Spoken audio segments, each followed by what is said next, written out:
वह गर्मियों की दोपहर थी। एक बत्तख माँ अपने अंडों से फूटने का इंतजार कर रही थी।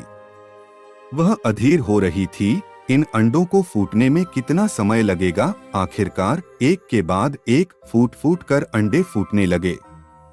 छोटे सुनहरे सिर चिल्लाते हुए बाहर आए, क्वैक क्वैक। अचानक सबसे बड़ा अंडा फूट गया। माँ बत्तख आश्चर्यचकित थी।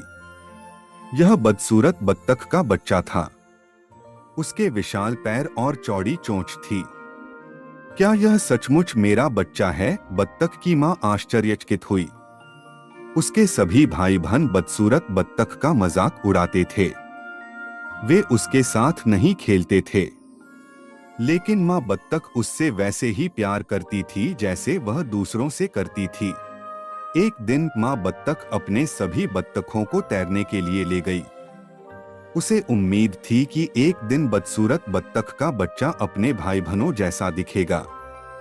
बदसूरत बत्तख के बच्चे ने पानी में अपना प्रतिबिंब देखा। मैं बहुत बदसूरत हूँ, इसीलिए कोई भी मुझे पसंद नहीं करता, बत्तख ने सोचा। निराश होकर बदसूरत बत्तख का बच्चा घर से भाग गया।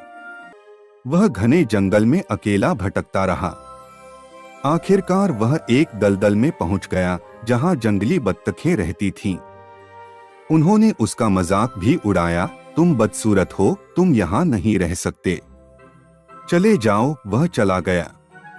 अचानक उसने कुत्तों के भौंकने की आवाज सुनी।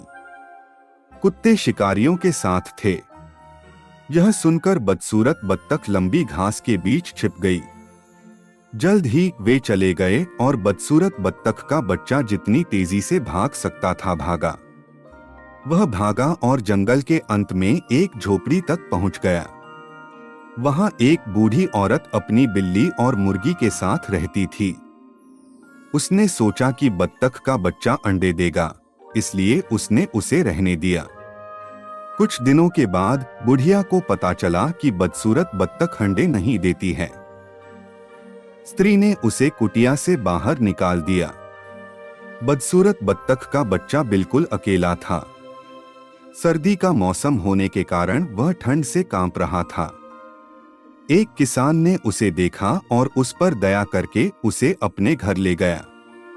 किसान के बच्चे उसे देखकर खुश हुए और उसके साथ खेलना चाहते थे, लेकिन बत्तख का बच्चा डरा हुआ था और उसने सोचा कि वे उसका मजाक उड़ाएंगे।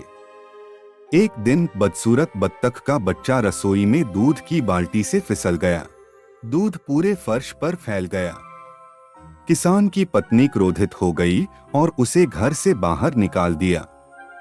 बत्तख का बच्चा दलदल में वापस चला गया और लंबी सर्दी में जीवित रहने के लिए संघर्ष करने लगा। समय बीतता गया और बर्फ पिघलती गई। यह वसंत का मौसम था और बदसूरत बत्तख का बच्चा भी बड़ा हो गया था। बत्तख का बच्चा ऊंची उड़ान भर गया और एक सुंदर झील के किनारे उतरा। वह अब तक के सबसे सुंदर और आकर्षक पक्षियों, हंसों को देखकर आश्चर्यचकित रह गया। हंसों में से एक बत्तख के पास आया और बोला, तुम बहुत सुंदर हो। बदसूरत बत्तख का बच्चा हैरान रह गया। उसने पानी में अपना प्रतिबिंब देखा। वह अब बदसूरत नहीं था। उसके सुंदर बर्फीले सफेद पंख थे। वह बड़ा होकर सबसे सुंदर हंस बन गया था। वह अन्य हंसों के साथ खुशी से रहता था।